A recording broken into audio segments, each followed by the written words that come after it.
ముఖ్యమంత్రి గారు తెలంగాణ సాధనలో ప్రముఖ పాత్ర పోషించి గత 4 సంవత్సరాలుగా తెలంగాణ బంగారు తెలంగాణ వైపు తీసుకెళ్తున్న దిశలో కేంద్ర సహకారం ఉంటే కొత్తగా ఏర్పడ్డ రాష్ట్రం కాబట్టి బాగుంటుంది అని చెప్పి ప్రధానమంత్రి మోడీ గారితో కానీ మిగతా అందరితో కూడా పక్క రాష్ట్రాల ముఖ్యమంత్రులతో సత్సంబంధాలు స్నేహబంధాన్ని ఉంచుకుంటూ ఎంతో కృషి చేయడం జరిగింది. దాంట్లో భాగంగా కొంతవరకు మన పక్క రాష్ట్రాలతోటి అండర్స్టాండింగ్కి వచ్చి ఇవాళ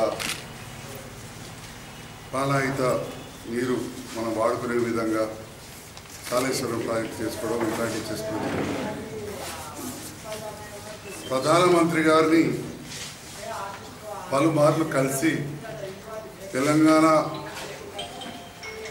రాష్ట్ర అభివృద్ధికి నిధులు ఇవ్వడం కోరడం, అదేవిధంగా ప్రధానమంత్రి గారు దేశ శ్రేయస్సు దృష్ట్యా నేను కొన్ని నిర్ణయాలు తీసుకుంటున్నా అంటే మన ముఖ్యమంత్రి గారు కూడా పూర్తిగా సహకరించారు, మన ప్రభుత్వం కూడా. ఆ విషయాలన్నీ స్వయాన డిమానిటైజేషన్ నోట్ల రద్దు విషయంలో కానీ, జిఎస్టీ విషయంలో కానీ, రాష్ట్రపతి అభ్యర్థిత్వంలో ఇవన్నింటిలో మద్దతు ఇచ్చినాం. ఎందుకు ఇచ్చినాం అనేది స్వయాన ముఖ్యమంత్రి గారే చెప్పడం జరిగింది. మరి ఇన్ని చేసిన తర్వాత కూడా తెలంగాణ రాష్ట్రానికి ఎలాంటి ప్రత్యేకమైన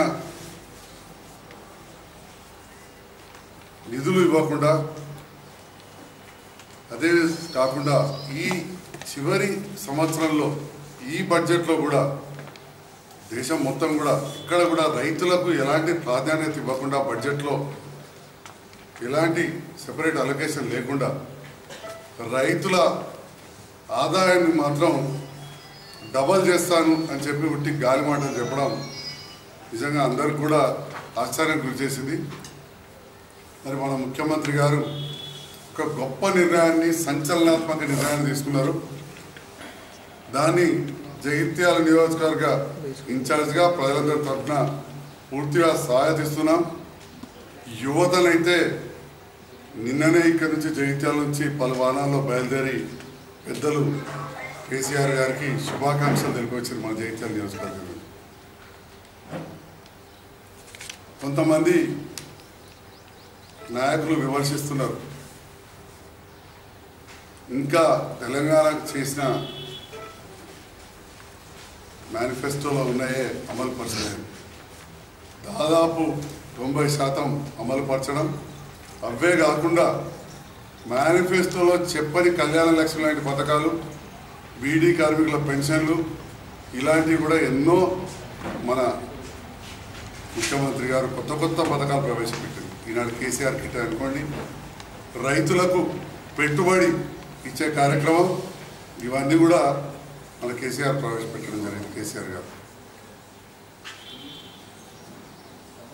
ఇకపోతే ఆనాడు 2001లో కేసీఆర్ గారు టీఆర్ఎస్ పార్టీ, తెలంగాణ రాష్ట్ర సమితి పార్టీ ఏర్పాటు చేసినాడు కూడా ఒకే ఒక్క వ్యక్తిగా, ఒకే ఒక్క ఎమ్మెల్యేగా రాజీనామా చేసి 4 కోట్ల ప్రజల ముందుకొచ్చినప్పుడు కూడా తెలుగుదేశం పార్టీ, కాంగ్రెస్ బడా నాయకులు రాజశేఖర్ రెడ్డి, చంద్రబాబు నాయుడు ముందు ఈయన ఎంత గాలికి కొట్టుకుపోతున్నట్టు మాట్లాడింది.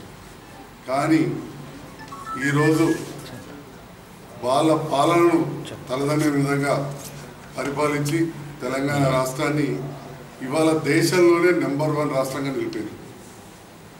ఇవాళ విద్యుత్ ఉత్పత్తి చూస్తే సోలార్ సూర్యరశ్మితోటి ఇవాళ ఇండియాలో నెంబర్ 1. ప్రతి దాంట్లో కూడా ఇవాళ ప్రాజెక్టులు కట్టడం కానీ అన్నింటిలో కూడా నెంబర్ 1 రాష్ట్రంగా ఉంచి ఇవాళ పరిశ్రమల అభివృద్ధి కానీ అన్నీ కూడా చేస్తూ ఉన్నారు. దేశం మొత్తం కూడా మరి 70 సంవత్సరాల్లో గరీబీ హటావో అనే నినాదం కాంగ్రెస్ వాళ్ళు గతంలో ఇస్తే గరీబీ హటావో కాదు, గరీబీ బడావో అన్నట్టు దేశం అంతా కూడా ఉంది. మరి అదేవిధంగా భారతీయ జనతా పార్టీ మీద కొండంత ఆశలు పెట్టుకొని దేశంలో అవినీతి అంతా సమూలంగా పోతుందని చెప్పి అందరూ అనుకుంటే ఇంకా అవినీతి పెరిగిందే తప్ప తగ్గలేదు. కాబట్టి తప్పకుండా మన ముఖ్యమంత్రి గారు ఈ తీసుకున్న నిర్ణయం చాలా సరైన నిర్ణయం.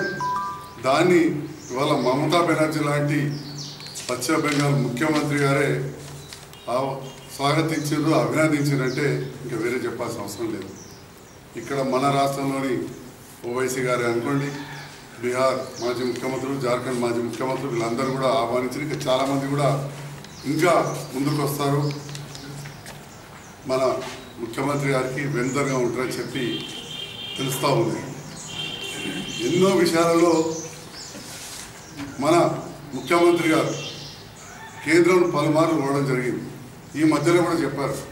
మరీ ముఖ్యంగా ఏదైతే మనం మేనిఫెస్టోలో చెప్పినామో రిజర్వేషన్ల విషయం, ఆ రోజు మేనిఫెస్టోలో పెట్టినాడే చెప్పారు. ఇది ఎలా సాధ్యమంటే, ఎందుకంటే తమిళనాడులో ఇప్పటికే 60% పైన 69% రిజర్వేషన్ ఉంది కాబట్టి మనం కూడా అదే బేసిస్ మీద వాళ్ళ ఎస్టీలకు కానీ మైనారిటీలకు కానీ ఇంకా వెనుకబడ్డ తరగతిలో ఎవరైనా ఉంటే రిజర్వేషన్ పెంచుకుందామని చెప్పి అదే రోజు ఎలక్షన్ల కంటే ముందు మేనిఫెస్టోలో చెప్పడం జరిగింది. అదే విషయాన్ని ప్రధానమంత్రితోటి వారు పదే పదే చర్చించడం, ఈ విషయంలో మాకు రిజర్వేషన్ పెంచుకునే అధికారాన్ని ఇవ్వాలని చెప్పి కూడా కోరడం జరిగింది. ఏది కూడా ఈ ప్రధానమంత్రి గారు కానీ కేంద్ర ప్రభుత్వం సానుకూల నిర్ణయం తీసుకోలేదు. 4 సంవత్సరాలు గడిచిపోయింది కాబట్టి ఇవాళ మన ప్రధానమంత్రి గారు కూడా దేశమంతంలో కూడా అసహనం ఏర్పడుతుంది కాబట్టి ఒక గొప్ప నిర్ణయం తీసుకున్నారని చెప్పి నేను తెలియజేస్తాను. ఇక్కడ స్థానిక విషయాలకు వస్తే, జాతీయ స్థాయి నాయకులు వాళ్ళకే ఒక మధ్య ఎలాంటి అవగాహన లేదు. ఎట్లయితే గల్లీ నాయకులు ఇక్కడ ఒక మాట, అక్కడ గల్లీ నాయకుడు అక్కడ మాట మాట్లాడినట్టు, లేకపోతే ఈ గ్రామ నాయకుడు ఇక్కడ మాట, ఆ గ్రామ నాయకుడు అక్కడ మాట్లాడినట్టు, వర్ధకాలం ద్వారా నీరు తీసుకపోతే ఒకరేమో దొంగతనాన్ని తీసుకపోయారు, దొంగలు అంటారు. ఇంకొక నాయకుడు అక్కడ చొప్పదండి నియోజకవర్గంలో కాంగ్రెస్ నాయకుడేమో మాకు వర్ధకాలం ద్వారా నీరు కావాలని చెప్పి ధర్నాలు చేస్తారు. మరి ద్వంద్వ నీతి ఇంత పెద్ద జాతీయ పార్టీగా చెప్పుకునే కాంగ్రెస్ నాయకులకు ఇదేంటని చెప్పి నేను సూటిగా ప్రశ్నిస్తాను. ఇవాళ మేము ఉన్నామంటే కేసీఆర్ గారు ఒక నిర్ణయం తీసుకున్నారంటే తెలంగాణలో 119 నియోజకవర్గాల్లో 31 జిల్లాల్లో ప్రతి టీఆర్ఎస్ నాయకుడు దానికి కట్టుబడి ఉంటారు. మరి అదే ఈ కాంగ్రెస్ పార్టీ నాయకులు జగిత్యాలలో ఒకటి మాట్లాడతారు, వేములవాడలో ఒకటి మాట్లాడతారు, కరీంనగర్లో ఒకటి మాట్లాడతారు, హుజరాబాద్లో ఒకటి మాట్లాడతారు, జిల్లా స్థాయికి పోతే నిజామాబాద్లో ఒకటి మాట్లాడతారు, మెదక్లో ఒకటి మాట్లాడతారు. నిజామాబాద్ నాయకులు నీళ్ళు కావాలంటారు, సింగూరు నీళ్ళు, మెదక్ నాయకులు సింగూరు నీళ్ళు తీసుకోబోతారని చెప్పి మంచిర్యాల నీళ్ళు తీసుకోబోతారు, గొడవ చేస్తారు. అంటే వీళ్ళది అంత ద్వంద్వ నీతి. దీన్ని మేము పూర్తిగా ఖండిస్తున్నాం. అలాంటి వారు జాతీయ పార్టీ నాయకులుగా చెప్పుకోవద్దు, స్థానికంగా ఇండిపెండెంట్గా నిలబడి కొట్టాడుకోవాలి. చాలాసార్లు మన ముఖ్యమంత్రి గారు ఇక్కడ నాయకులు ఎద్దా వేస్తూ ఉంటారు, నాయన దోస్తా అని చెప్పి. ముఖ్యమంత్రి గారు నేను కూడా చెప్పాను, దోస్తే వ్యక్తిగతంగా ఫ్రెండ్షిప్ వేరు. మన ఎమ్మెల్యే గారు ఉన్నారు జీవన్ రెడ్డి గారు, నేను కూడా వ్యక్తిగతంగా గౌరవిస్తాను, పెద్దలు సీనియర్, నేను కూడా వ్యక్తిగతంగా గౌరవిస్తాను. కానీ రాజకీయాలకు వచ్చేసరికి ఖచ్చితంగా అభివృద్ధి నిరోధకులుగా ఉంటే తప్పకుండా విభేదించాల్సి వస్తుంది. అదేవిధంగా ఇవాళ 4 సంవత్సరాలు కేంద్ర ప్రభుత్వంలో పొత్తులేము, మంత్రి పదవులు అనుభవించలేము మా ఎంపీలు. కానీ దేశ అభివృద్ధి కోసం, రాష్ట్ర అభివృద్ధి కోసం టీఆర్ఎస్ పార్టీ మన ఎంపీలు, గౌరవ ఎంపీ కవిత గారే కానీ ఇంకా జితేందర్ రెడ్డి గారి నాయకత్వంలో సహకరించడం జరిగింది. పలుమార్లు మన డిమాండ్లను కూడా పార్లమెంట్లో లేవనెత్తడం జరిగింది. పసుపు రైతుల మద్దతు ధర కోసం, బోర్డు కోసం వివిధ రాష్ట్రాల ముఖ్యమంత్రులతో పాటు అక్కడి వ్యవసాయ శాఖ మంత్రిని, ప్రధానమంత్రిని కూడా ఎంపీ గారు కలవడం జరిగింది. జిఎస్టీ విషయంలో నేను గౌరవ ఎంపీ గారితో వెళ్ళి కలిసే అవకాశం వచ్చినాడు కూడా ఎంపీ గారు కూడా ఈ విషయం చెప్పడం, అదే రోజు కేటీ రామారావు గారు కూడా వచ్చి జైట్లీతో కూడా మాట్లాడడం జరిగింది. ఎందుకంటే జిఎస్టీ వల్ల సామాన్యులకు ఇబ్బందులు అవుతున్నాయి, ఇబ్బందులు కాకుండా చర్యలు తీసుకోమంటే అందరూ తెలుసు, మీడియా మిత్రులకు పలుమార్లు జిఎస్టీని పునఃసమీక్షిస్తామని చెప్పి జైట్లీ గారు చెప్పారు. కానీ ఇప్పటి వరకు కూడా ఆ జిఎస్టీ వల్ల అనుకున్నంత లాభం సామాన్య ప్రజలకు జరగకపోగా నష్టం ఎక్కువ జరుగుతుంది. ఇవన్నిటిని దృష్టిలో పెట్టుకొని ఈరోజు దేశంలో ఉన్న అసహనాన్ని తగ్గించడానికి కొంతమంది పెద్దలు మన ముఖ్యమంత్రి గారి నాయకత్వంలో పనిచేసి ఇలాగైతే ఇవాళ తెలంగాణ రాష్ట్రాన్ని దేశంలో నెంబర్ 1 రాష్ట్రంగా నిలిపారో అదేవిధంగా భారతదేశం కూడా ముందు ప్రపంచ స్థాయిలో కూడా ఒక నెంబర్ 1 దేశంగా మారాలంటే నాయకత్వ మార్పు అవసరం అని చెప్పి మేమందరం కూడా భావిస్తూ ఉన్నాం. దానికి కేసీఆర్ గారికి ప్రజలందరి మద్దతు ఉంది. అదేవిధంగా మేమందరం కూడా పూర్తి మద్దతు ఇస్తూ మరొక్కసారి వారు ఏర్పాటు చేసే ఈ జాతీయ కూటమికి అందరం కూడా స్వాగతిస్తాం. Thank you very much.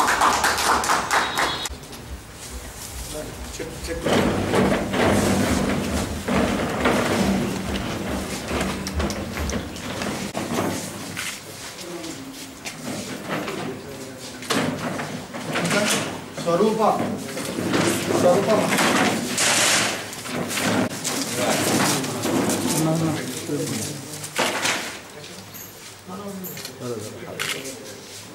Gangaratnam